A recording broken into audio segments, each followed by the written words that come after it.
बच्चों, आज हम फिजिक्स का आपके स्टैंडर्ड 9 का दूसरा चैप्टर स्टार्ट ले रहे हैं। फिजिक्स का दूसरा चैप्टर, ठीक है। पहला चैप्टर आप कर चुके हो फिजिक्स का, ये दूसरा चैप्टर है। So the name of the chapter is chapter 9 है ये आपकी साइंस की एनसीईआरटी टेक्स्ट बुक में। Name is force and laws of motion, ठीक है। सो फोर्स अगर आपको याद हो, आप स्टैंडर्ड 8th में पढ़ के आए हो, पूरा चैप्टर फोर्स के ऊपर था, फिर पूरा चैप्टर फ्रिक्शनल फोर्स के ऊपर था, आपको याद होगा। अब फोर्स के साथ आपको लॉज ऑफ मोशन भी पढ़ने इस साल। लॉज ऑफ मोशन कौन से? न्यूटन के, जो न्यूटन है उसके 3 लॉज ऑफ मोशन पढ़ने हैं आपको, ठीक है। सो पहले तो फोर्स क्या है, ठीक है। So what is force? What is force, ठीक है। N external effort in the form of pull or push that changes or tends to change the state of rest or of motion or direction or dimension of the body। अच्छा, force क्या है? एक external effort है, ठीक है। External effort मतलब बाहर से डालने वाला एक एफर्ट, ठीक है। आप ये अंदर से नहीं, बाहर से ये लगाते हो। Force an external effort in the form of pull or push, ठीक है। आप या तो चीज को पुल करते हो या तो पुश करते हो। That changes or tends to change the state of rest। तो जिसकी वजह से स्टेट ऑफ रेस्ट, अगर वस्तु रुकी हुई है तो उसका मोशन बदल जाएगा। अगर ऑलरेडी मोशन में है, चीज ऑलरेडी चल रही है, तो उसका भी मोशन बदल जाएगा। डायरेक्शन भी बदल सकता है। डायमेंशन, डायमेंशन मतलब सॉलिड फॉर्म से दब सकती है या फूल सकती है। मैं अब ये समझाती हूँ, जो मैंने ये पढ़ा मैं वो समझाती हूँ। देखो, आप समझो टेरिस पे, ठीक है। टेरिस पे कोई खड़ा हुआ है, एक लड़का खड़ा हुआ है, ठीक है। सो वो लड़का अभी बाहर वहां नजारा देख रहा है, ठीक है। टेरिस का नजारा देख रहा है। अब आप गए, ठीक है, आप गए और आपने उसको किया पुल, ठीक है। आपने क्या किया? पुल, उसको धकेला, लड़के को धकेला, फोर्स के साथ धकेला, और लड़का गया सीधे नीचे, ठीक है। वो गिर गया, ठीक है, हड्डी पसली टूट गई। मतलब आपके फोर्स ने, आपके पुल ने लड़के को क्या किया? उसकी हड्डी पसली तोड़ दी, ठीक है। आपने क्या लगाया था? फोर्स। किस डायरेक्शन में लगाया था? इस डायरेक्शन में, इसलिए हम कहेंगे पुल, ठीक है। अच्छा, अब लड़का वहीं उसी टेरिस पे एक और लड़का खड़ा है, ठीक है। और वो लड़का ऐसे खड़ा है और आपको लग रहा है कि पता नहीं कूदने वूदने तो नहीं वाला है, ठीक है। तो आपको उस पे आ गया प्यार, ठीक है। आपने क्या किया? उसको किया पुश। पुश करने का मतलब क्या होता है? आपने खींचा पीछे। कहाँ खींचा? पीछे। अब यहाँ क्या किया? आपने उसकी जान बचा ली। आपने यहाँ पे भी क्या लगाया? फोर्स।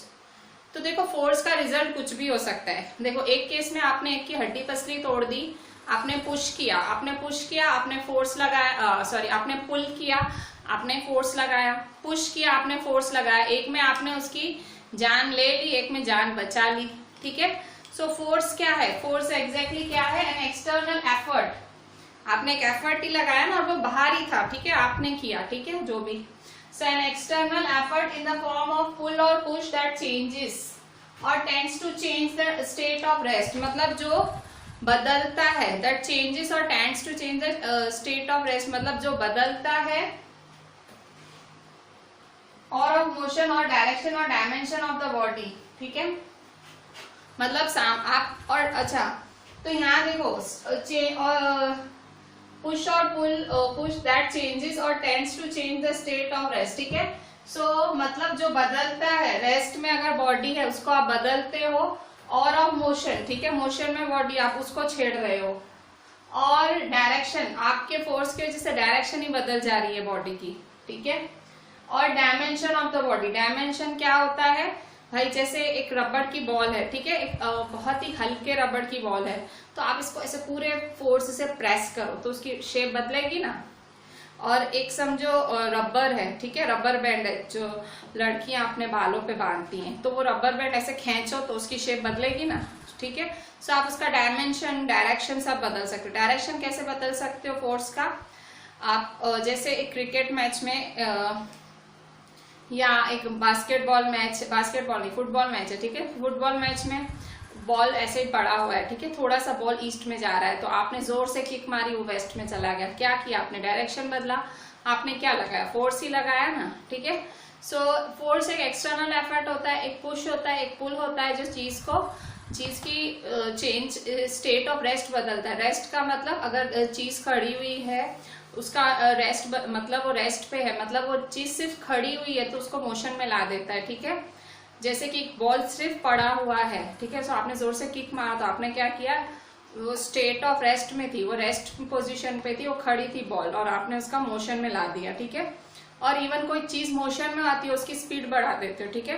कोई चीज मोशन में चल रही होती है और आप उसको, जैसे एक बॉल धीरे से आई और आपने जोर से उसको किक मारा, ठीक है, सो आपने क्या किया? उसका मोशन ही बदल दिया, स्पीड ही बदल दी, ठीक है।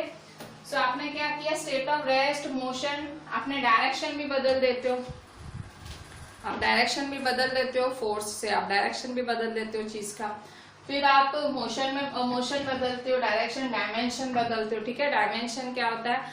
भाई मैंने आपको बोला ना, आप शेप बदल देते हो, ठीक है। सो इस तरह से kicking a ball, applying brakes और प्रेसिंग रबर बॉल, ठीक है। What is force? ये फोर्स हुआ, ठीक है।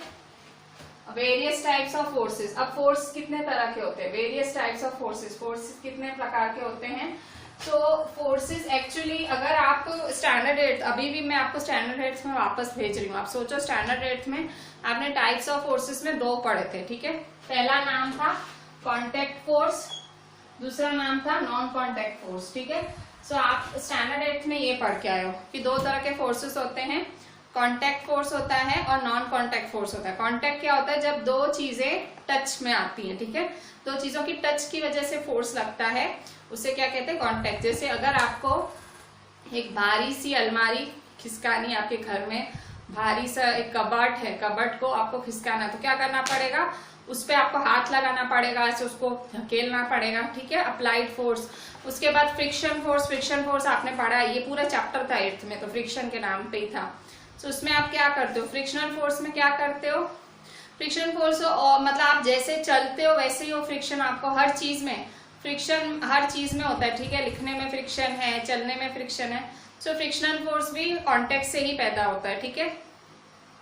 सो कांटेक्ट फोर्स क्या होता है? जब 2 बॉडीज, ठीक है, 2 बॉडीज की मीट होने की वजह, मतलब जो मीट होती है 2 बॉडीज, तो वो कांटेक्ट की वजह से होती है, ठीक है। सो अब देखिए नॉन कॉन्टेक्ट फोर्स क्या है, ठीक है। सो नॉन कॉन्टेक्ट फोर्स वो है कि जिसमें बॉडीज क्या होती हैं? बॉडीज टच में नहीं होती हैं, बॉडीज कांटेक्ट में नहीं होती हैं। जैसे कि ग्रेविटेशनल फोर्स, ठीक है। सो ग्रेविटेशनल फोर्स क्या होता है? ग्रेविटेशनल फोर्स वो आप उसको, ग्रेविटेशनल फोर्स मतलब आप किसी को टच करते हो तो ग्रेविटेशनल फोर्स नहीं होता है, वो होता ही है, किसके पास? धरती के पास होता ही है, ठीक है। बॉल आप नीचे फेंकोगे वो नीचे ही आएगी, ठीक है। सो बॉल को कौन नीचे ला रहा है? Gravitational force. क्या नीचे कोई बॉडी है, कोई हाथ है, जमीन के पास कोई हाथ है कि हाथ उस हाथ से खींच रहा है? नहीं, कोई बॉडी है ही नहीं, सिर्फ एक बॉडी है जो ऊपर से नीचे आ रही है और उसको कौन सा फोर्स लग रहा है? ग्रेविटेशनल फोर्स, ठीक है। सो ये एक नॉन कॉन्टेक्ट फोर्स है, सामने कोई बॉडी है ही नहीं टच करने। कॉन्टेक्ट वर्ड का मतलब ही टच करना होता है, नॉन कॉन्टेक्ट में कोई बॉडी नहीं है सामने। सो ग्रेविटेशनल फोर्स अर्थ के पास पहले से ही इनबिल्ट है। इसके बाद electrostatic force. Electrostatic force electricity की वजह से प्रोड्यूस होने वाला फोर्स। इसका बहुत ही सिंपल एग्जांपल इवन आप अपने स्कूल्स में अपने फ्रेंड्स के साथ भी करते हो, जो कि अभी पॉसिबल है नहीं, स्कूल तो है नहीं जाना। उसमें क्या करते हो आप? आपके ऑयल वाले बाल होते हैं, आप स्केल लेते हो, रूलर लेते हो, ऐसे अपने सर से घसते हो, ठीक है। सो आप क्या करते हो? अब चार्ज करते हो और फिर छोटे छोटे पीसेस कर देते हो पेपर के, और फिर ऐसे रखते हो कि वो चार्ज की वजह से जो पेपर है उस पर चिपके। तो ये क्या करते हो? इलेक्ट्रोस्टैटिक फोर्स है। आपने कुछ नीचे बॉडी रखी है? नहीं, सिंपली आपके हाथ, मतलब कोई बॉडी है ही नहीं, ठीक है, 2 बॉडीज कहाँ है? सो ये इलेक्ट्रोस्टैटिक फोर्स हुआ। फिर है मैग्नेटिक फोर्स। मैग्नेट में भी देखो, आप मैग्नेट रख दो और सामने आयरन रखो, ऑटोमेटिक चोट जाएगा ना। मैग्नेटिक फोर्स में क्या है? मैग्नेट रख दो और आयरन की चीज रख दो, ऑटोमेटिक उससे जाके चोट जाएगी, ठीक है। आप कुछ भी रखोगे वो ऑटोमेटिक उससे जाके चिपक जाएगा। So that is magnetic force, ठीक है। So there are 2 types of forces, 2 तरह के फोर्सेस हैं, कॉन्टेक्ट फोर्स और नॉन कॉन्टेक्ट फोर्स, ठीक है। सो कॉन्टेक्ट फोर्स है अप्लाइड फोर्स, फ्रिक्शन, ठीक है। नॉन कॉन्टेक्ट है ग्रेविटेशनल, इलेक्ट्रोस्टैटिक, मैग्नेटिक फोर्स, ठीक है। सो अब देखो फोर्सेस कितने तरह के होते हैं, दो, बैलेंस्ड फोर्स और अनबैलेंस्ड फोर्स, ठीक है। सो फोर्सेस दो तरह के होते हैं, बैलेंस्ड और unbalanced force. So balanced force क्या होता है, balanced force do not cause any change in motion, they are equal in size and opposite in direction, ठीक है। सो बैलेंस्ड फोर्स क्या है, बैलेंस फोर्स मतलब किसी भी चीज का मोशन नहीं बदलता है, ठीक है। बैलेंस फोर्स क्या करता है, किसी भी चीज का मोशन नहीं बदलता है और वो equal in size opposite direction.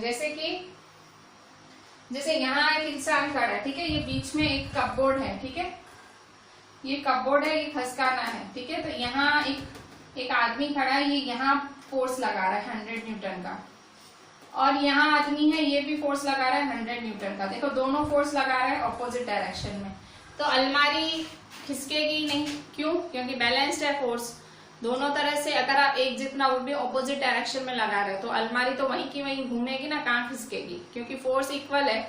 Force का यूनिट न्यूटन होता है, 100 मतलब आपने 100 न्यूटन का फोर्स लगाया, ठीक है। So balance force do not cause any change in motion, they are equal in size and opposite direction, ठीक है। इक्वल इन साइज मतलब ये 100 न्यूटन है, ये भी 100 न्यूटन है, और ऑपोजिट इन डायरेक्शन है, दोनों क्या है, ऑपोजिट इन डायरेक्शन है, ठीक है। Equal in size and opposite in direction, ठीक है। So this is balanced force. अच्छा, अब यहाँ unbalanced force cause change in motion, they are not equal in size opposite in direction. देखो ये भी ऑपोजिट इन डायरेक्शन है, ये भी ऑपोजिट इन डायरेक्शन है, दोनों आमने सामने फोर्स लग रहे हैं। अच्छा, ये वाला फोर्स आपके स्टैंडर्ड 9th के हिसाब से, ठीक है। आप जो फोर्स जानते हो, आपने जो स्टैंडर्ड 8th में फोर्स पढ़ा, आपने ये पढ़ा था, कॉन्टैक्ट फोर्स और नॉन कॉन्टैक्ट फोर्स, ठीक है। इस बार स्टैंडर्ड 9th में जो आपको फोर्स पढ़ने हैं ये, ठीक है, टाइप्स ऑफ फोर्सेस आपके स्टैंडर्ड 9th के हिसाब से दो टाइप्स ऑफ फोर्सेस हैं, बैलेंस्ड और अनबैलेंस्ड फोर्स, ठीक है। बैलेंस्ड फोर्स और अनबैलेंस्ड फोर्स। बैलेंस्ड फोर्स क्या होता है, दोनों साइड से फोर्स लगा रहे हो, एक जितना लगा रहे हो तो कुछ नहीं होगा, बॉडी का स्टेट बदलेगा नहीं, ठीक है।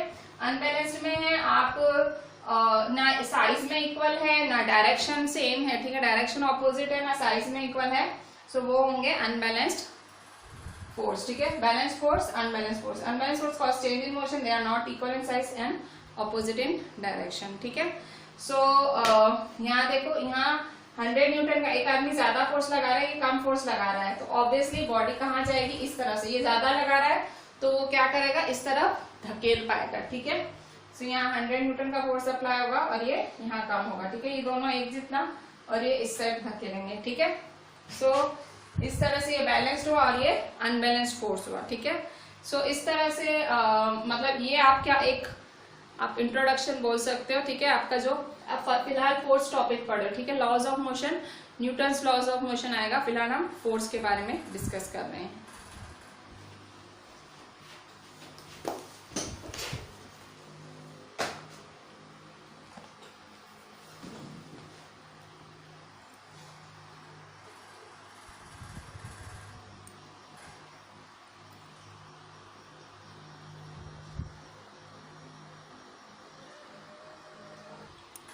बच्चों अभी हमने अभी फोर्स समझा, हमने टाइप्स ऑफ फोर्सेस भी समझे। अब हमें फोर्स का फॉर्मूला क्या है वो देखना है। फोर्स का फॉर्मूला आपको पता भी होगा। So what is the formula for force? Force is equal to mass into acceleration, ठीक है। Force is equal to F is equal to मा, एफ इज इक्वल टू मा, that is mass into acceleration, ठीक है। तो अगर ये formula, एक तो देखो ये फर्स्ट फॉर्मूला हो गया फोर्स का, अगर आपको मास दिया हुआ है, एक्सेलरेशन दिया हुआ है और कोई बोल रहा है फोर्स लगाओ, तो आप ये फॉर्मूला अप्लाई करोगे, ठीक है। अच्छा, किसी ने घुमा फिरा के दिया है, किसी ने ए नहीं दिया है आपको और आपको बी, यू और टी दे दिया है, तो आप एफ कैसे फाइंड करोगे? सो यहाँ देखो, जैसे किसी ने आपको बी दे दिया है, यू दे दिया है, टी दिया है, तो आप एफ कैसे फाइंड करोगे? So F is equal to M a, F is equal to m multiply v minus you upon T, ठीक है। सो ये है आपका एफ, कैसे? सो ये आपका दूसरा फॉर्मूला हुआ। ये कहाँ से आया? ये वाली चीज आप पिछले चैप्टर में, ठीक है, जो मैंने पिछला चैप्टर चलाया था आपका मोशन, सो इसमें मैंने लॉज ऑफ मोशन पढ़ाए थे आपको, उसमें ये फॉर्मूला आया था, ठीक है, उसमें ये फॉर्मूला आया था आपका, ठीक है। तो हमने क्या किया, सिंपली ये a is equal to a minus you upon t, इसमें वैल्यू डाल दी, ठीक है, a की वैल्यू इसमें डाल दी, तो ये आपकी सेकेंड फॉर्मूला बन गई, F is equal to m multiply v minus you upon t. ये बनी आपकी सेकेंड फॉर्मूला, ठीक है। F is equal to M we minus you upon T, ठीक है। अच्छा, अब यहाँ देखो ये है आपका सेकेंड फॉर्मूला। अब थर्ड फॉर्मूला देखो, ये थर्ड फॉर्मूला है,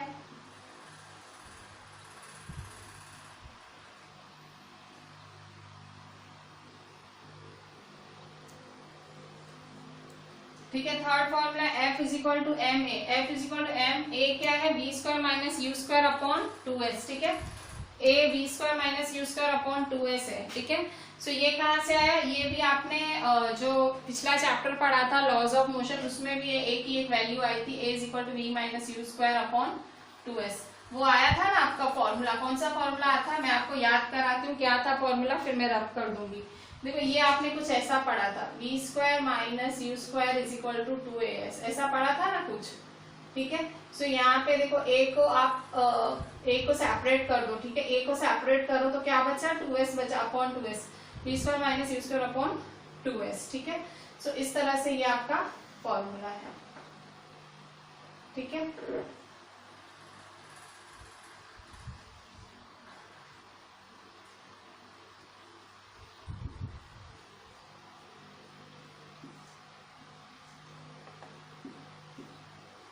ठीक है। So F is equal to M, a की जगह डालेंगे v square minus u square upon 2s, ठीक है।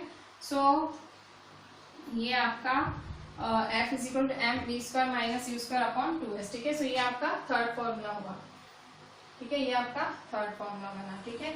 F is equal to M v square minus u square upon 2s, ठीक है। F is equal to M we minus you upon T, ठीक है। अच्छा, अब SI यूनिट ऑफ फोर्स क्या है, SI यूनिट ऑफ फोर्स है न्यूटन, ठीक है। SI यूनिट ऑफ फोर्स क्या है, न्यूटन होता है। कोई आपसे पूछे यूनिट ऑफ फोर्स क्या है, यूनिट ऑफ फोर्स क्या है, न्यूटन होता है, ठीक है। SI यूनिट ऑफ फोर्स होता है न्यूटन। अच्छा, कोई आपसे पूछे CGS यूनिट ऑफ फोर्स। अच्छा, CGS क्या होता है, जैसे कपड़े को, क्लोथ को मापते हो आप, कैसे मापते हो, या तो मीटर में मापते हो या तो सेंटीमीटर में। वेट को मापते हो, कैसे मापते हो, या तो किलोग्राम में या तो ग्राम में, ठीक है। सो वैसे ही जो है आप फोर्स को भी नापते हो, ठीक है। CGS यूनिट ऑफ फोर्स, तो CGS unit of force is dyne, ठीक है, D/NE, ठीक है। सो ये आपका यूनिट है, बहुत अजीब सा यूनिट है, ठीक है। डाइन मोस्टली गुस्से में एक लड़कियां एक दूसरे को बोलती हैं, but this is the unit also, ठीक है। So dyne is the unit, CGS unit, ठीक है, छोटी यूनिट, फोर्स की छोटी यूनिट है डाइन, और फोर्स की जो नॉर्मल, ठीक है, जैसे कपड़े की नॉर्मल यूनिट क्या यूज करते हो, मीटर यूज करते हो। तो नॉर्मली जब भी आप फोर्स की बात करते हो तो आप कौन सा यूनिट यूज करोगे, न्यूटन, ठीक है। सो दिस इज न्यूटन, ठीक है। अच्छा, 1 newton is equal to 10⁵ dyne, ठीक है। सो 1 न्यूटन, अगर मैं रिलेशन बोलूं न्यूटन और डाइन के बीच का, जैसे कि मीटर और सेंटीमीटर के बीच का relation, 1 metre is equal to 100 centimetre. So वैसे ही 1 newton is equal to 10⁵ dyne, ठीक है। सो ये, अच्छा, ये बात हो गई फॉर्मूला की। तो फोर्स के 3 फॉर्मूला बने, ठीक है। फिर हमने SI यूनिट की भी बात की, हमने CGS यूनिट की भी बात की, छोटी यूनिट भी। अच्छा, अब फोर्स कौन सी क्वांटिटी है, स्केलर है कि वेक्टर, तो ये भी हम पिछले चैप्टर में पढ़ के आए हैं।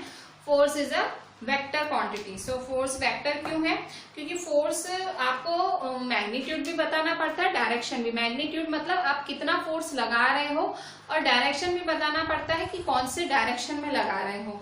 जैसे कि मुझे दरवाजा खोलना है, अब मुझे डायरेक्शन बतानी पड़ेगी कि मैं दरवाजे को पुश करने वाली हूँ कि पुल, क्योंकि अलग अलग तरह के दरवाजे आते हैं, तो वहां मुझे आपको स्पेसिफिकली बताना पड़ेगा, ठीक है। सो फोर्स जो है वो एक वेक्टर क्वांटिटी है, तो इसमें आपको डायरेक्शन मेंशन जरूर करना पड़ता है। जबकि स्केलर में ऐसा कुछ नहीं होता। स्केलर क्वांटिटी में सिर्फ आप मैग्नीट्यूड बता दो कि भाई कितना लगेगा, तो बात बन जाती है, ठीक है। बट फोर्स में आपको दोनों चीजें बतानी होती है, आपको मैग्नीट्यूड भी बताना पड़ता है, आपको डायरेक्शन भी बताना पड़ता है, ठीक है। So it is a vector quantity because it has magnitude as well as direction, ठीक है। सो फोर्स क्या है, force is a vector quantity, ठीक है। फोर्स एक वेक्टर क्वांटिटी है, और ये मैग्नीट्यूड और डायरेक्शन दोनों है। It is a vector quantity because it has magnitude as well as direction, ठीक है। सो फोर्स का, ये फोर्स को इसलिए एफ लिख के आप एरो से डिनोट करते हो, ठीक है। आप फोर्स को एरो से, एफ के ऊपर एरो क्यों लगाते हो, आप ये दिखाते हो कि फोर्स एक वेक्टर क्वांटिटी है। वेक्टर क्वांटिटी दिखाते हैं तब हम ऊपर एक एरो लगा देते हैं, ठीक है। एक जो एक्सेलरेशन है, कई बार आप देखोगे ए के ऊपर भी एरो लगा होता है सम्स में, तो वो क्या दिखाता है, हम स्पेसिफिकली बताते हैं कि ये वेक्टर क्वांटिटी है, कि भाई इसको डायरेक्शन की भी जरूरत है, ठीक है। अच्छा, अब यहाँ हमारा फोर्स टॉपिक पूरा हुआ। अच्छा, अब हम आते हैं इनर्शिया पे। अब आपके लिए इनर्शिया एक नया शब्द होगा और आप सोच रहे होंगे कि चैप्टर का नाम है force and laws of motion, so उसमें इनर्शिया कहाँ से आया, ठीक है। ऑब्वियसली आप सोच ही रहे होंगे कि चैप्टर का नाम है force and laws of motion and वहां आ गया इनर्शिया, ठीक है। तो एक्चुअली लॉज ऑफ मोशन, आप किसके लॉज ऑफ मोशन पढ़ने वाले हो, आप 3 लॉज ऑफ मोशन, आप एक्चुअली न्यूटन के 3 लॉ ऑफ मोशन पढ़ने वाले हो, ठीक है। तो जब आप न्यूटन का फर्स्ट लॉ ऑफ मोशन पढ़ोगे, उस फर्स्ट लॉ ऑफ मोशन में आपका इस इनर्शिया का यूज होगा, ठीक है। जो ये फर्स्ट लॉ ऑफ मोशन है उसमें आपके इनर्शिया का यूज होगा, ठीक है। क्या है ये inertia? The tendency of objects to remain in the state of rest or to keep moving uniformly is called inertia, ठीक है। inertia क्या होता है? ऑब्जेक्ट्स की टेंडेंसी, ठीक है, ऑब्जेक्ट्स की ताकत या ऑब्जेक्ट्स की क्षमता, the tendency of objects to remain in the state of rest, ठीक है। ऑब्जेक्ट्स की क्षमता रेस्ट में रहने की, to remain in the state of rest मतलब रेस्ट में ही रहने की। देखो जो कुदरत है, नेचर है, उसमें उसने ना ऑब्जेक्ट्स के अंदर एक क्षमता डाली है। ऑब्जेक्ट्स के अंदर क्षमता क्या डाली है कि अगर ऑब्जेक्ट रुका हुआ है तो ऑब्जेक्ट रुका हुआ ही होगा, अगर ऑब्जेक्ट मोशन में है तो वो ऑब्जेक्ट मोशन में ही होगा, ठीक है। सो ये क्षमता है। ऑब्जेक्ट जल्दी अपनी पोजीशन बदलने की कोशिश नहीं करता है, ठीक है। रुका हुआ ऑब्जेक्ट रुका हुआ ही रहता है, चलता हुआ ऑब्जेक्ट चलता हुआ, मोशन वाला ऑब्जेक्ट मोशन में ही चलता हुआ, जल्दी अपनी पोजीशन नहीं बदलता है, ठीक है। सो द टेंडेंसी मतलब कैपेसिटी, ठीक है, ability, the tendency of objects to remain in the state of rest और टू कीप मूविंग यूनिफॉर्मली, मतलब जैसे हैं वैसे ही रहेंगे, हम नहीं बदलेंगे, ठीक है। अगर हम रेस्ट में हैं, हम खड़े हुए हैं तो हम खड़े हुए ही रहेंगे, अगर हम मूव कर रहे हैं, मोशन में हैं, तो हम रहेंगे मोशन में ही। सो दैट इज द, और ये जो हर ऑब्जेक्ट के अंदर कुदरत ने ये एबिलिटी डाली हुई है, ठीक है। मैं आपको एक एग्जांपल देती हूँ इस चीज का। मैं एक सिंपल सा एग्जांपल देती हूँ। देखो कई बारी आप मतलब आप कार में जा रहे होते हैं, ठीक है, आपकी कार फुल स्पीड में जा रही है। सो आप जब कार में जा रहे होते हैं तो क्या होता है, अचानक से कार अच्छी स्पीड में जा रही है, अचानक से ड्राइवर ने ब्रेक लगा दी, ठीक है। अगर ड्राइवर के साथ नहीं जा रहे हैं, आपके फादर के साथ या मदर के साथ जो भी है, तो कोई ड्राइव कर रहा है, उसने ब्रेक लगाई। अब उसने ब्रेक लगाई तेजी से चलती हुई कार की, आप हुए हो, बैठे हुए हो, पर कार चल रही है, तो ऐसा बोला जाएगा तो आप भी चल रहे हो, वैसा ही बोला जाएगा, आप भी मोशन में हो, कार मोशन में, आप भी मोशन में हो। कार ने लगा दी ब्रेक, मतलब कार रुक गई, कार गई रुक, पर अभी आपकी बॉडी ने तो ऐसे ही माना हुआ ना, मैं चल रही हूँ, मैं मोशन में हूँ, तो अचानक से ब्रेक लगने के कारण आपको जोर से आगे झटका लगेगा, ठीक है। इवन आप आगे की तरफ धकेल जाओगे, ठीक है। क्यों? क्योंकि आपकी बॉडी इनर्शिया में थी, आपकी बॉडी ने क्या माना था कि चल रही है, मैं चल रही हूँ, मैं चल रही हूँ, ठीक है। पर अचानक से क्योंकि कार ने ब्रेक मारी, मतलब कार रुक गई, क्योंकि कार से ही आपकी शरीर मोशन में था, तो कार रुक गई, आपके शरीर को, आपकी शरीर ने तो ऐसा ही माना हुआ है मैं चल रहा हूँ, ठीक है। सो आपको लगा झटका, ठीक है, जोर से आपको आगे की सीट लग जाती है, ठीक है। और फिर आप आगे वाले को डांटते हो कि भाई आप कैसा चला रहे हो, थोड़ा अच्छे से चलाओ, ठीक है। कई बार स्कूल बसेस में भी ऐसा होता है, ठीक है। कई बार आप देखोगे, आप आराम से, ठीक है, आप समझो आपके घर में एक पलंग है, ठीक है, बहुत पुराना पलंग है, आपके दादाजी के टाइम का पलंग है, ठीक है। सो आपके दादाजी के टाइम का पलंग है, आप उस पे लेटे हुए हो, ठीक है। पर अचानक से आज पता नहीं क्या हुआ, वो जो पलंग है वो एकदम से गिर गया, ठीक है। सो आप धड़ाम से नीचे गिरते हो, ठीक है, आप स्ट्रेट ही नीचे गिरोगे, ठीक है। आप कोई कूदते मचलते नहीं गिरोगे, ठीक है। क्यों? क्योंकि आपकी बॉडी ने रेस्ट में वो माना हुआ है, ठीक है, वो रेस्ट पे थी, वो रेस्ट पे ही गिरी, ठीक है। एक और एग्जाम्पल देती हूँ मैं आपको इनर्शिया का। आप कई बारी आप फिर से आप कार का एग्जाम्पल देती हूँ, कार में थोड़ा समझ ज्यादा आएगा आपको। कार में आप जा रहे हो, ठीक है। सो कार में एक बारी ऐसा हो रहा है कि भाई एक बहुत जो है, जैसे आप अंबाजी जा रहे हो, ठीक है। सो वहां आपको पता है वहां कितने सारे टर्न्स होते हैं, कितने शार्प टर्न्स होते हैं, ठीक है। सो इन जो टर्न्स हैं, तो जब ड्राइवर ऐसे एकदम टर्न से घुमाता है तो ऐसे घुमाता है तो आपकी बॉडी ऐसे मूव होती है, वो ऐसे घुमाता है आपकी बॉडी, मतलब आपकी बॉडी ऑपोजिट डायरेक्शन में ही मूव होती है, ठीक है। सो ये क्या है आपकी, ये भी हुआ एक मतलब इनर्शिया ही हुआ, ठीक है। आपकी बॉडी सिर्फ चलने के उसमें थी, ठीक है। सो उसमें भी आपका इनर्शिया हुआ, ठीक है। मतलब बॉडी ने एक पोजीशन मान ली थी कि मुझे चलना ही है, तो अभी बॉडी मतलब कार टेढ़ी मेढ़ी हो रही है तो बॉडी भी क्या हो रही है, टेढ़ी मेढ़ी हो रही है, ठीक है। सो इस तरह से ये इनर्शिया के एग्जांपल्स है। इनर्शिया मतलब बॉडी की टेंडेंसी खुद का स्टेट मेंटेन करना, भाई कोशिश करने का कि मैं मेरा स्टेट ना बदलूं, ठीक है। डोरमेट, ठीक है। डोरमेट के अंदर आपके घरों में जो वो पगलुछनी होती है, ठीक है, डोरमेट होती है, ठीक है, जिसमें आप अपने पैर जो पैर पहुंच के अंदर जाते हो, डोरमेट। सो डोरमेट में आप देखोगे तो आप सुबह काम करा रहे होते हो या खुद काम कर रहे होते हो, आपकी मदर कर रही होती है, तो जोर से वो जो डोरमेट है वो जोर जोर से ऐसे दीवार पे पछाड़ती हैं। तो जब पछाड़ती हैं तो उसके अंदर से फुल मिट्टी निकलती है। अब वो मिट्टी वो कौन सा है, ऑब्वियसली स्टेट ऑफ इनर्शिया ही है, इनर्शिया है। मिट्टी उसमें अंदर बंद पड़ गई, आपने झड़का, वो वैसे की वैसे बाहर गिरी, ठीक है। इनर्शिया में ऐसा तो है नहीं मिट्टी वहां फैली यहाँ फैली, ऐसे नहीं, मिट्टी सीधी नीचे, ठीक है। एक छोटा सा पौधा है, ठीक है, मेरे गार्डन में आपके गार्डन में छोटा सा पौधा है। सो पौधे में सूखे हुए पत्ते हैं, ठीक है। अब आप उसको पौधे को क्या कर रहे हो, आप पौधे को धकेल रहे हो, ठीक है, जोर जोर से धकेल रहे हो। सो वो जो पौधे पे जो सूखे सूखे पत्ते हैं वो सीधे नीचे गिरेंगे। अब वो कौन सा स्टेट हुआ, वो भी स्टेट इनर्शिया का ही स्टेट हुआ ना, इनर्शिया, क्योंकि पौधा वहां था, वहां भी पड़ा हुआ था, आपने उसको धकेल के नीचे पड़ा, मतलब उसने अपना स्टेट तो बदला नहीं, ऐसे तो नहीं पत्ता नीचे डांस करने लगा के, ठीक है, वो ऊपर भी पड़ा था, नीचे भी आके पड़ गया, ठीक है। सो ये सारे इनर्शिया के एग्जाम्पल है, मतलब बॉडी मानने को तैयार ही नहीं होती कि मैं मेरा स्टेट छोड़ूं, ठीक है, बॉडी अपना स्टेट छोड़ने को तैयार ही नहीं होती है, ठीक है। So the tendency of objects to remain in the state of rest और to keep moving uniformly is called inertia. Types of inertia तीन तरह के होते हैं, inertia of rest, inertia of motion, inertia of direction.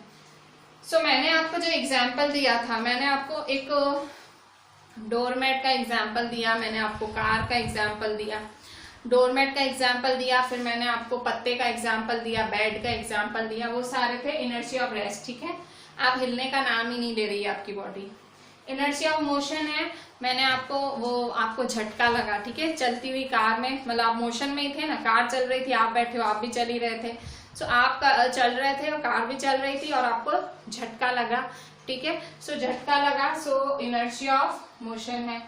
अब inertia of direction क्या है, वही मैंने आपको बोला, भाई आप बहुत ही डायरेक्शन वाले रास्तों पे कार चलाई जा रही है और आप साथ में ही बैठे हो ड्राइवर सीट पे, ड्राइवर सीट के बाजू में बैठे हो, ठीक है। सो कार टर्न हो रही है, आपकी बॉडी भी ऐसे ऐसे टर्न हो रही है, तो ये क्या हो रहा है, वो बॉडी कोशिश कर रही है कि अपना मोशन बनाए रखे, वो इनर्शिया ऑफ डायरेक्शन, आपका शरीर डायरेक्शन बदल रहा है, ठीक है। सो इवन आप ऊपर आप जो मेले वगैरह लगते हैं उसमें भी राइड्स में बैठते हो, नहीं ऐसे ऐसे होती है, ऐसे मतलब बॉडी क्या करती है, वो इनर्शिया में पकड़े रहने की, मतलब पोजीशन नहीं बदलना चाहती है, पर क्योंकि वो मेले में वो राइड ऐसी होती है, आपका पोजीशन मतलब आप ऑब्वियसली आप मेले में अगर राउंड ले रहे हो, ठीक है, किसी में बैठे हो, आप किसी राइड में राउंड ले रहे हो, तो आप थोड़ा नहीं चाहोगे कूदूं कि मैं पड़ू नीचे जाके, ठीक है, नहीं, आप इनर्शिया में पड़े रहने की कोशिश करते हो, पर क्योंकि डायरेक्शन वो जो राइड पे बैठे हो राइड उल्टी सीधी होती है, तो आपका भी बॉडी उल्टा सीधा, तो वो क्या हुआ, inertia of direction. So short में इतना समझ लो कि इनर्शिया है जो बॉडी अपनी जो बॉडी की एबिलिटी है कि भाई मैं change the inability to of body to change its position, ठीक है, बॉडी अपनी पोजीशन छोड़ना ही नहीं चाह रही है, ठीक है, या तो बॉडी अपनी पोजीशन में ही रहना चाह रही है, ऐसे भी डिफाइन कर सकते हो, ऐसे भी डिफाइन कर सकते हो, ठीक है। सो दिस वाज इनर्शिया और उसके तीन टाइप्स, ठीक है। अब हम एक्चुअली करेंगे Newton's first law of motion, जिसकी वजह से हमने इनर्शिया पढ़ा। हमने इनर्शिया क्यों पढ़ा? क्योंकि Newton's first law of motion inertia पे ही है और इस चैप्टर का दूसरा टॉपिक है लॉज ऑफ मोशन ही, ठीक है। So first law of motion पढ़ने के लिए आपको इनर्शिया पता होना चाहिए।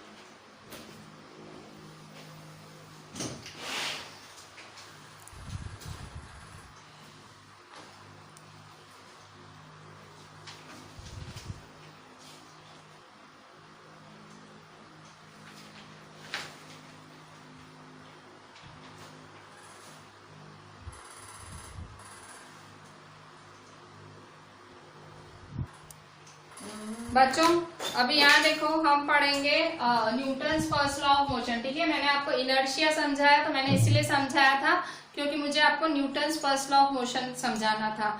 Actually Newton's first law of motion का दूसरा नाम ही लॉ ऑफ इनर्शिया है, ठीक है। ऐसा क्वेश्चन ऐसा पूछा जाता है अक्सर, state Newton's first law of motion, या तो ऐसा भी पूछा जाता है स्टेट लॉ ऑफ इनर्शिया। सो दोनों मतलब एक ही है, मतलब आप लॉ ऑफ इनर्शिया बोलो या Newton's first law of motion बोलो, दोनों का मतलब एक ही है, ठीक है। सो क्या बोलता है ये स्टेटमेंट? न्यूटन ने अपने फर्स्ट लॉ ऑफ मोशन में क्या बोला है? तो न्यूटन ने बोला है कि an object remains in state of rest or of uniform motion in a straight line unless and until an external unbalanced force is applied on it, ठीक है। सो मोशन न्यूटन ने एक सिंपल सी चीज बोली है कि अगर कोई ऑब्जेक्ट, ठीक है, कोई अगर ऑब्जेक्ट रेस्ट पे है, ठीक है, कोई ऑब्जेक्ट अगर रेस्ट पे है, ठीक है, कोई ऑब्जेक्ट अगर रेस्ट पे है तो वो रेस्ट पे ही रहेगा। अगर कोई ऑब्जेक्ट मोशन पे है तो वो मोशन पे ही रहेगा, ठीक है। अगर कोई ऑब्जेक्ट रेस्ट पे है तो वो रेस्ट पे ही रहेगा। अगर कोई ऑब्जेक्ट मोशन में है तो वो मोशन में ही रहेगा, ठीक है, जब तक आप कोई अनबैलेंस्ड फोर्स उस पर अप्लाई नहीं करते हो, ठीक है।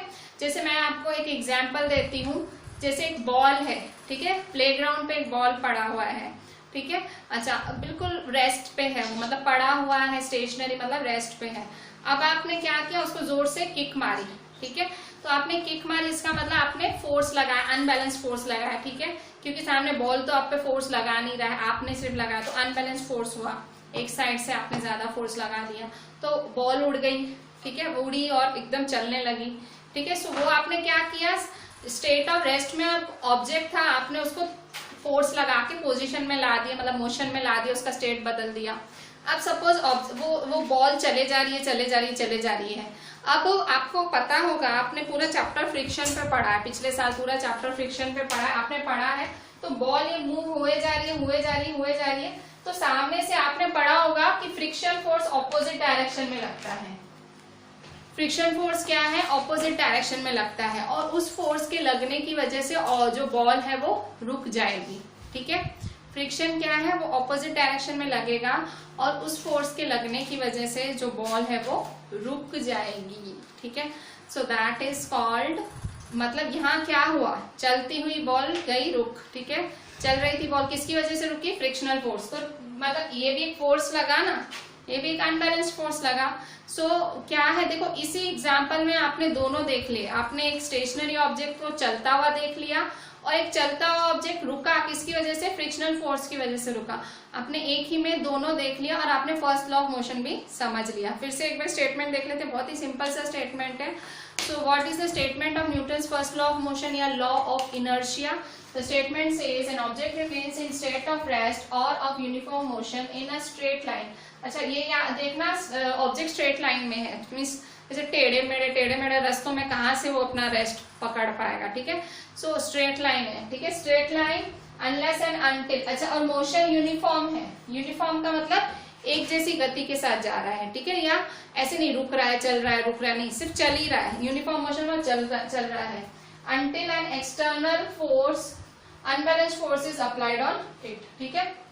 सो ये था Newton's first law of motion, जिसको लॉ ऑफ इनर्शिया से भी समझा जाता है। अब हम समझेंगे Newton's second law of motion. आप न्यूटन का सेकेंड लॉ पढ़ोगे, पर उसके पढ़ने से पहले, जैसे कि आपने Newton's first law of motion पढ़ने से पहले इनर्शिया समझा था और वो पूरा लॉ इनर्शिया पे ही निकला, वैसे ही Newton second law of motion पढ़ने से पहले आपको मोमेंटम वर्ड समझना पड़ेगा। So what is momentum? So momentum क्या है? The momentum is the measure of a moving object that is the product of mass and velocity. ठीक है, मोमेंटम, अभी ये देखो मोमेंटम किस पे लगाया जाता है? मोमेंटम हमेशा मूविंग ऑब्जेक्ट पे लगाया जाता है। जो ऑब्जेक्ट मूव कर रहा है उसी पर मोमेंटम लगता है। ठीक है, so momentum is the measure of moving object that is, ठीक है, मतलब मूविंग ऑब्जेक्ट मूव कर रहा है। So is the momentum is the measure of moving object, मतलब मूविंग ऑब्जेक्ट जो मूव कर रहा है मोमेंटम आपको उसी में दिखाई देगा। मतलब इतना याद रखो, Newton second law of motion stationary objects या रेस्ट वाली पोजीशन वाले ऑब्जेक्ट्स के लिए नहीं है, वो है मूविंग ऑब्जेक्ट्स के लिए। क्यों? क्योंकि आप मोमेंटम की डेफिनेशन सीख रहे हो। मोमेंटम की डेफिनेशन क्यों सीख रहे हो? क्योंकि आपको Newton second law of motion आगे जाके समझना है। सो इतना समझ लो, मोमेंटम कहाँ देखा जाएगा? ओनली मूविंग ऑब्जेक्ट्स पे ही देखा जाएगा। ठीक है, so the momentum is the measure of a moving object that is मतलब that is the product of its mass and velocity, मतलब मास और वेलोसिटी का product of its mass and velocity. ठीक है, सो मोमेंटम क्या है? P is equal to m into v. ठीक है, momentum is equal to mass into velocity. ठीक है, so what is the formula for momentum? Mass into velocity. अगर मैं आपसे पूछूं एसआई यूनिट क्या है? सो एसआई यूनिट है, मास का क्या होता है? केजी, और वेलोसिटी का क्या है? Metre per second. सो केजी मीटर पर सेकेंड। ठीक है, देखो वेलोसिटी एक वेक्टर क्वांटिटी है, पर सामने मास स्केलर है, तो भी मतलब इसका प्रोडक्ट मतलब मोमेंटम भी क्या होगा? वेक्टर ही होगा। ठीक है, और मोमेंटम कहाँ अप्लाई होता है? मूविंग ऑब्जेक्ट्स से, जो चल रहे हैं ऑब्जेक्ट्स। ठीक है, जैसे मैं आपको एक छोटे से बुलेट का एग्जाम्पल दूं, छोटा सा बुलेट मतलब जो रिवॉल्वर के अंदर होता है। ठीक है, गोली मारी जाती है वो गोली। ठीक है, बुलेट।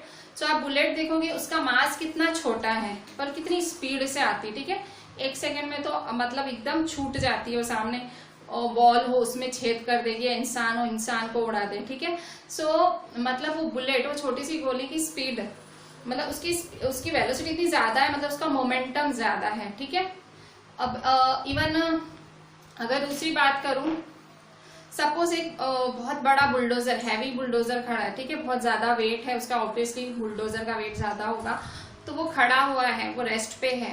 तो अगर बुलडोजर रेस्ट पे है तो चाहे उसका मास भले 1000 हो 2000 हो जितना भी किलो हो, पर वो उसका मोमेंटम जीरो ही रहेगा। क्यों? क्योंकि वो खड़ा है, वेलोसिटी जीरो है, तो मोमेंटम भी ऑटोमेटिक क्या होगा? जीरो। पर अगर वही बुलेट, ठीक है, धीरे धीरे धीरे धीरे चल रहा है, ठीक है, वो स्लोप से, ठीक है, ऐसे स्लोप, ऐसे स्लांट स्लोप है, ऐसे कम कम कम कम वेलोसिटी से चल रहा है। ठीक है, तो उसका मोमेंटम होगा। सो मोमेंटम का फॉर्मूला क्या है? मास इंटू वेलोसिटी। समझो उसका मास, सपोज, मुझे नहीं पता बुलडोजर का मास क्या था, suppose 1000 kg, suppose. So suppose वो वेलोसिटी किसी वेलोसिटी के साथ चल रहा है, सपोज 20 मीटर पर सेकेंड के साथ चल रहा है। So 1000 multiply 20 metre per second क्या होगा? कितना होगा? 1000 multiply 20, so that is 20,000 kilogram metre per second. मतलब आपको मोमेंटम में दोनों का हाथ होता है, मास का भी हाथ होता है और वेलोसिटी का भी हाथ होता है। ठीक है, जैसे आपने एक केस में देखा, अगर वेलोसिटी जीरो थी तो मोमेंटम ऑटोमेटिक जीरो हो गया। क्यों? क्योंकि momentum is equal to mass into velocity थी। अगर समझो वेलोसिटी कोई वैल्यू है, ठीक है, और वेलोसिटी की कोई वैल्यू है, मास की भी कोई वैल्यू है, तो ऑटोमेटिक उसकी वैल्यू मल्टीप्लाई हो जाएगी। ठीक है, सो मोमेंटम के लिए मास भी जरूरी है और वेलोसिटी भी जरूरी है। ठीक है, सो हमने अभी जो मोमेंटम सीखा उस पर से हम जो है Newton second law of motion पढ़ेंगे अभी।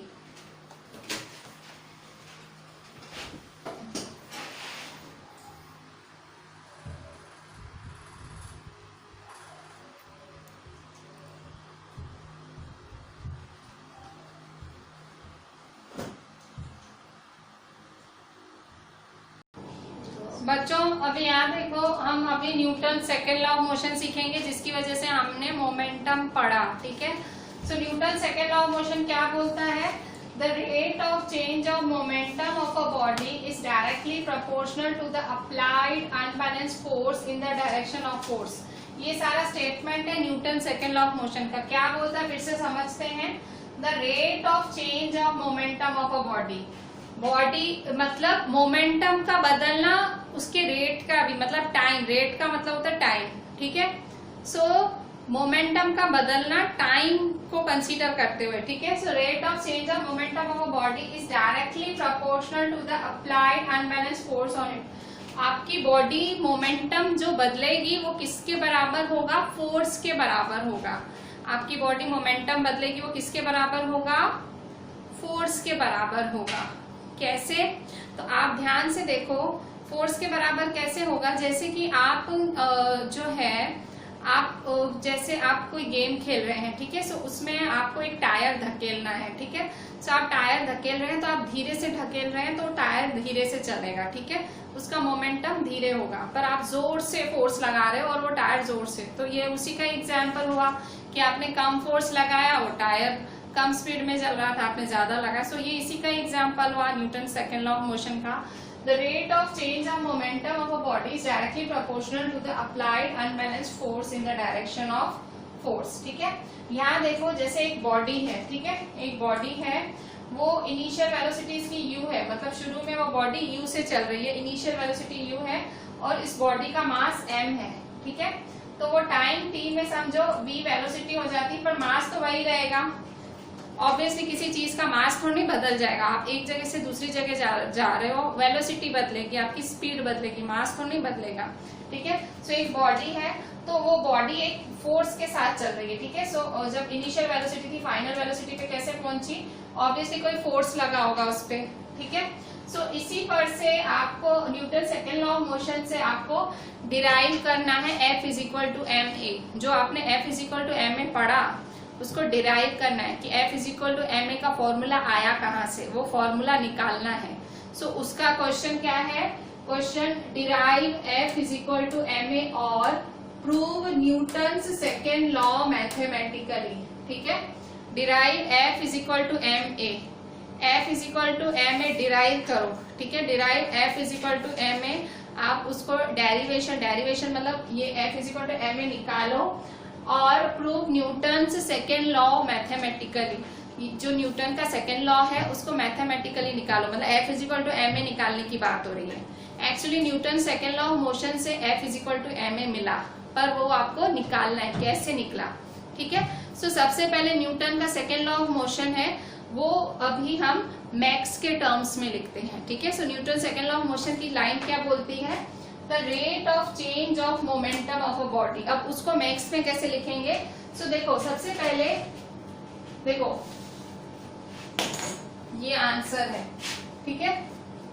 आप क्या कर रहे हो, आप डिराइव कर रहे हो Newton second law of motion. ये भी बहुत अच्छा क्वेश्चन है, अगर नॉर्मल एग्जाम होते हैं तो ये क्वेश्चन बहुत आता है, ठीक है। सो यहाँ देखो भाई जैसे एक बॉडी है तो उसका वो बॉडी मूव हो रही है, ठीक है। सो उसका चेंज ऑफ मोमेंटम क्या होगा, final momentum minus initial momentum. देखो जैसे यहाँ बॉडी है, ठीक है। सो यहाँ देखो बॉडी का इनिशियल मोमेंटम है तो P is equal to m into u, यहाँ फाइनल मोमेंटम है तो P is equal to m into v, ठीक है। सो फाइनल मोमेंटम क्या होगा, P is equal to p f minus p i, ठीक है। Final momentum minus initial momentum, ठीक है, ऐसे होगा ना, final momentum minus initial momentum, ठीक है। So change of momentum, change of momentum क्या है, derive F is equal to और prove Newton second law mathematically. Change of momentum is equal to P of F, change in final momentum minus initial momentum, ठीक है। So is equal to mv, mass into velocity minus mass into initial velocity, mass into final velocity minus mass into initial velocity, ठीक है। So according to Newton's second law, ठीक है, according to Newton second law के हिसाब से so change in momentum क्या है आपका, mass into velocity minus mass into initial velocity, ठीक है। Derive F is equal to M a और prove Newton second law mathematically. Change of momentum is equal to p f minus p i m we minus m u, ठीक है। So according to Newton's second law of motion, ठीक है, according to Newton's second law of motion rate of change of momentum, ठीक है, rate of change of momentum is equal to M we minus m u upon t. अच्छा अभी rate of change of momentum देखो, change of momentum कैसे लिखा जाता है, p f minus p i. देखो मोमेंटम कैसे लिखते हैं, P। Change of momentum, momentum बदला, तो मोमेंटम बदला तो कैसे लिखेंगे, तो ये क्या है, ये PI है, M इंटू U। ये क्या है, ये है PF है, ये क्या है, M इंटू V। ये आपको फिगर बनानी है, यहाँ पे ये फिगर आपको ड्रॉ करनी है, यहाँ ड्रॉ करनी है, ठीक है। ये स्टेटमेंट तो सिर्फ इतना ही है, ठीक है। ये फिगर डेरिवेशन में आएगी आपकी, ठीक है। सो बॉडी है वो जो इनिशियल वेलोसिटी से चालू हुई है चलना, जिसका मास m है, टाइम t में वो final velocity pf is equal to mv, ठीक है। सो अभी यहाँ देखो, सो चेंज ऑफ मोमेंटम क्या होगा, change of momentum is equal to pf minus pi, ठीक है। Final momentum minus initial momentum, final momentum क्या है, m into v minus initial momentum m into u। देखो m into v, m into u, so minus होगा। अच्छा, अभी Newton second law के हिसाब से क्या है, न्यूटन सेकेंड लॉ के हिसाब से क्या है, rate of change of momentum. So rate का मतलब क्या होता है, देखो ये चेंज ऑफ मोमेंटम है, so rate of change of momentum क्या होगा, अपॉन t, ठीक है। न्यूटन सेकेंड लॉ के हिसाब से क्या है, न्यूटन के सेकेंड लॉ के हिसाब से है, मैं आपको और अच्छे से लिखाती हूँ। According to Newton second law, rate of change of momentum, rate of change of momentum is equal to, किसके बराबर है, rate of change of momentum किसके बराबर, is directly proportional, is directly proportional किसके proportional है, applied unbalanced force, force के बराबर है, force के, ठीक है। तो इसको मैथमेटिकली कैसे लिखेंगे, therefore rate of change of momentum, देखो change of momentum कितना है, इतना mv माइनस mu, रेट का मतलब अपॉन t, रेट का मतलब टाइम, कितने टाइम पे चल रही है बॉडी, तो upon t। So mv minus mu upon t, जब रेट वर्ड आता है तो डिवाइड t करते हैं, रेट वर्ड आता है तो divide t। So mv minus mu upon t is directly proportional to f, ठीक है। अच्छा, अब इसको सीधा करके लिख देते हैं, सीधा करा, so f is proportional to mv minus mu upon t, simple, इसको यहाँ सीधा करके लिखा, ठीक है। प्रोपोर्शनल है, directly proportional. So m common निकाला, इस स्टेप में देखो m कॉमन निकाला, सो m ब्रैकेट में v माइनस u, मैं v लिख रही हूँ ना, तो v पे देखो ऐसे थोड़ा सा कर्व बना रही हूँ, और ये u है, ठीक है। v मतलब फाइनल वेलोसिटी होता है, u मतलब इनिशियल वेलोसिटी होता है, m मतलब मास होता है, t मतलब टाइम, f मतलब फोर्स, ठीक है। सो m कॉमन निकाला। अच्छा, अभी जब ये प्रोपोर्शनल होता है ना, प्रोपोर्शनल होता है वर्ड, तो जब आप वो प्रोपोर्शनल हटाना चाह रहे हो, आपको सम करना है, प्रोपोर्शनल हटाना चाह रहे हो, तो कैसे हटाओगे, तो प्रोपोर्शनल हटाने का नियम है, जब भी प्रोपोर्शनल हटाओ तो इज इक्वल टू और एक कांस्टेंट लिख देने का, इज इक्वल टू k, ठीक है। सो प्रोपोर्शनल हटा के इज इक्वल टू k लिखने का, ये प्रोपोर्शनल हटाया इज इक्वल टू k, ठीक है। प्रोपोर्शनल हटाया इज इक्वल टू k है, ठीक है। सो प्रोपोर्शनल हटाया इज इक्वल टू k, ठीक है। सो m v minus u upon t, ठीक है। तो k क्या है यहाँ, कांस्टेंट, k इज कांस्टेंट, ठीक है। सो अब यहाँ ध्यान से देखो, v minus u upon t, आप वहां पिछला चैप्टर पढ़ के आए हो मोशन वाला, v minus u upon t क्या था, a था ना। सो ये आप पढ़ के यहाँ रीजन में लिख दो, because a is equal to v minus u upon t, ठीक है। So therefore f is equal to ma। अच्छा, अब f is equal to ma कैसे आया, अभी आप k1 ले लोगे, क्या ले लोगे, because k is equal to 1,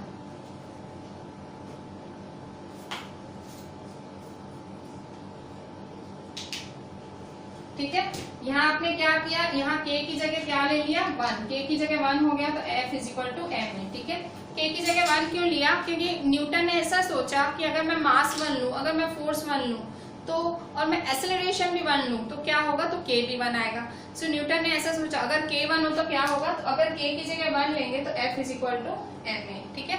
so f is equal to ma कहाँ से आया, Newton second law of motion से आया, ठीक है। ये जो फॉर्मूला है f is equal to ma, हम कितनी फॉर्मूला, ये फॉर्मूला बहुत यूज होती है, आई कहाँ से, न्यूटन के सेकेंड लॉ ऑफ मोशन से, न्यूटन का सेकेंड लॉ ऑफ मोशन था तभी ये फॉर्मूला डिराइव हुई। सो ये फॉर्मूला आपको न्यूमेरिकल्स में काम आएगी, f is equal to ma वाली, और ये वाली भी फॉर्मूला काम आएगी, f is equal to m v minus u upon t, ठीक है। दूसरी formula f is equal to m v minus u upon t, ये फॉर्मूला भी आपको न्यूमेरिकल्स में, मैं ऐसी साइड में लिख लेती हूँ, ये आप ऊपर लिख लेना मार्जिन में, ठीक है। f इज, अच्छा रहने दो, मैं बीच में खराब नहीं करती हूँ, एक और formula F is equal to M A है, इसके अलावा एक और फॉर्मूला है F is equal to M we minus you upon T. ठीक है, ये फॉर्मूला आपको न्यूमेरिकल्स में बहुत काम आएगी। ठीक है, ये वाली फॉर्मूला भी और F is equal to M A भी। ठीक है, ये दोनों फॉर्मूला आपको न्यूमेरिकल्स में काम आएगी। F is equal to M A, F is equal to M we minus you upon T. ठीक है, फॉर्मूला डिराइव होती जा रही है तो याद करते जाओ, आगे सब काम आएंगे आपको। ठीक है, so here we are ending our today's lecture at Newton second law of motion और derivation of Newton second law of motion, that is F is equal to M a. ठीक है, do the entire work properly, very important chapter, see it properly, see the video properly and send me the entire work on WhatsApp. चलें, thank you.